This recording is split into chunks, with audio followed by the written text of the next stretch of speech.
All right, today we're going to look at a harder must be true inference question. This is a really great question to talk about a strategy that we can use for some CR questions, especially difficult ones involving percentages and numbers and totals, all these ideas. And that strategy is picking numbers.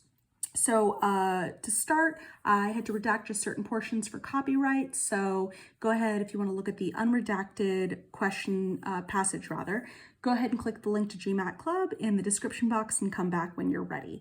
So great. So the first thing I'm going to do is cover up the answer choices because I don't want them to influence us. So as always, the first thing we're going to do is go straight to this question stem.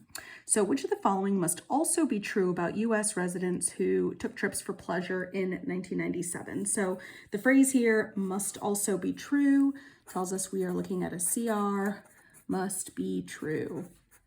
So again, this question hinges on the word must. The wrong answers are going to be ones that are possibly true, but not definitively true. So there's only going to be one that must be true.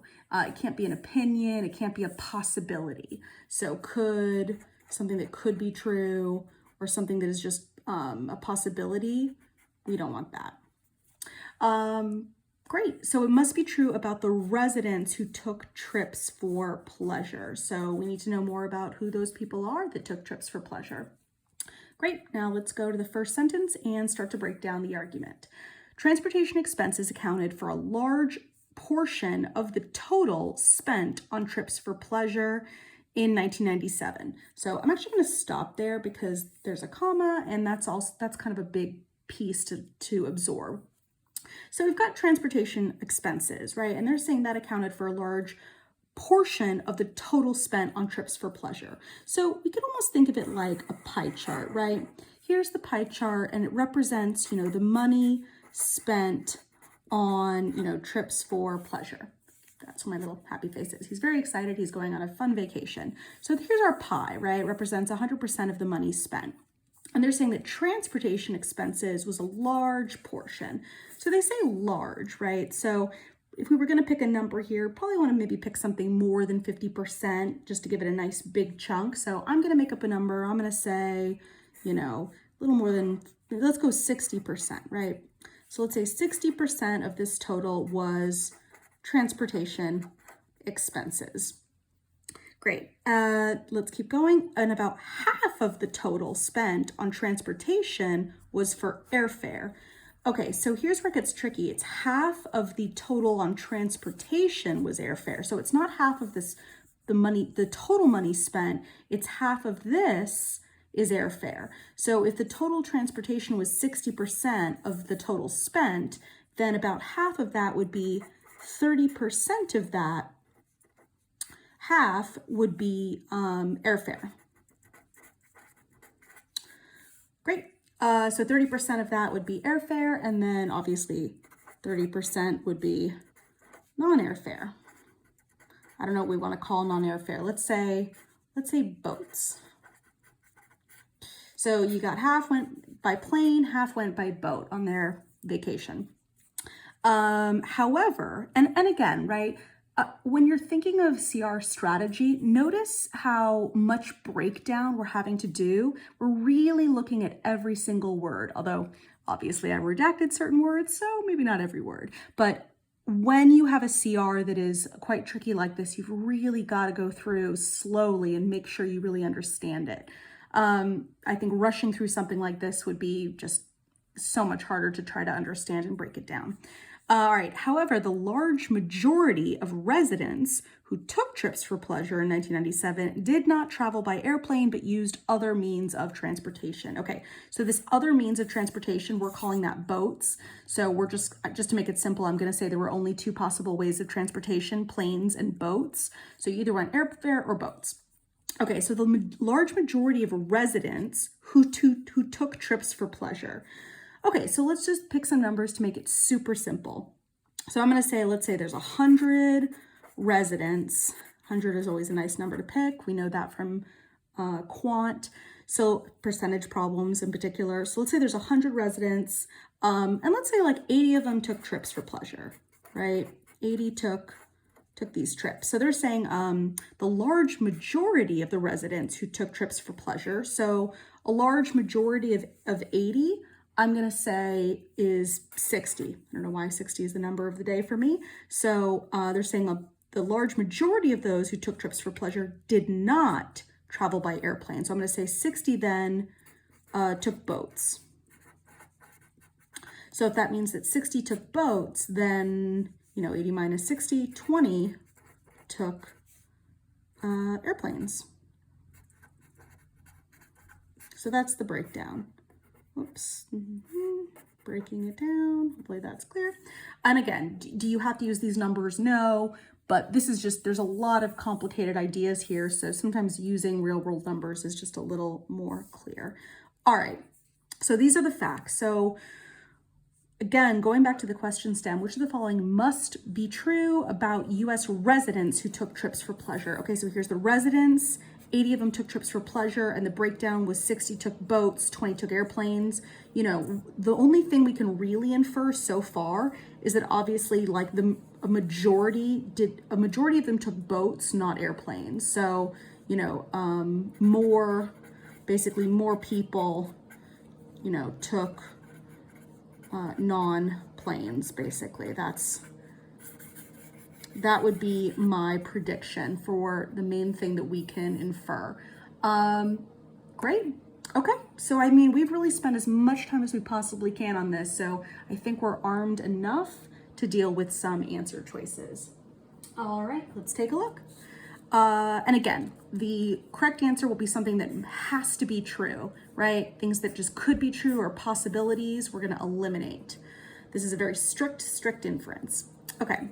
A says, most of those who traveled by airplane did so because, so right away, I'm going to stop, right? Because deals with motivation, right? It's asking, it's expressing an idea of internal impulses, right? Why did they decide to do something? That's irrelevant. The argument has nothing to do with the mental decision-making processes of these individuals. It just deals with kind of hard percentages and numbers. So as soon as I get to this, they traveled because, that's just a possibility. Like, we're not inside their heads. So you can't, anything that's dealing with inner motivation, those are often wrong answers on GMAT CR. Let's take a look at B. Most of those who traveled by airplane did so because, again, same thing, right? Inner motivation. We have no idea what their inner motivation was for any action. This argument is not about psychology. So stay away from those kind of inferences, especially if it's supposed to be a must be true.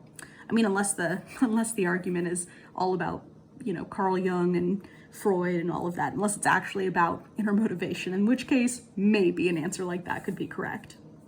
C says, per mile traveled, those who traveled by airplane tended to spend more on transportation to their destination than did those who used other means of transportation. So this is better because we're not dealing with inner motivation anymore, but we have this weird idea of per mile traveled. We don't know anything about the mileage of the people who flew versus the people who didn't fly. I guess you could make some sort of assumption that maybe the people who flew went further, but it's really weak. There's nothing to support that. And again, it's a must be true question. So we're looking for an inference that is really based in the text. And this idea is not based in the text. We don't get into the distances, versus airfare versus non-airfare. It's not covered in the passage. D says, overall, people who did not travel by plane, okay, so those are our boat people, had lower average transportation expenses than people who did. So let's compare. So using our numbers, the boat people, there were 60 of them. And those 60 people spent 30% of the total budget. So 60 people, 30%. And then the people who took the airplanes, there were 20 of them, and they also spent 30%. So the 60 people spent the same amount of money as the 20 people. So if you have the same price, right, but you've got 60 people, you're dispersing that between 60 people, that they are definitely going to pay less individually than if that same amount is dispersed over 20 people. You know, those 20 people who took the airplanes are paying more than the 60 people individually who took the boat. So people who did not travel by plane had lower expenses than the people who did travel by plane. Yeah, that is absolutely supported here. So this is a really, really nice answer. E says those who traveled by airplane spent about as much on average on other means of transportation as they did on airfare. So it's talking specifically about those who traveled by airplane and what they then spent on other means of transportation. Like maybe they did airfare and then they took a camel ride into the desert or whatever, right? We don't know anything about that. That, again, outside the scope of the passage. So D is our correct answer. This is such a phenomenal question. I think the answer choices are only hard if you don't do this work up front, if you don't really understand what it's giving you. Great question to play around with the idea of picking numbers. Also great question to look out for these traps about, you know, inner motivation, and to really understand that you're looking, even if you didn't know, even if you couldn't do any of this, hopefully you could get rid of a few of these because it's not, they aren't necessarily dealing with the subject matter of the passage. I would consider this a 700 level, a harder question for sure. So if you struggled with it, do not feel bad about it at all. If you have any questions, feel free to email me at gmatrockstar@gmail.com or ask them in the comments below.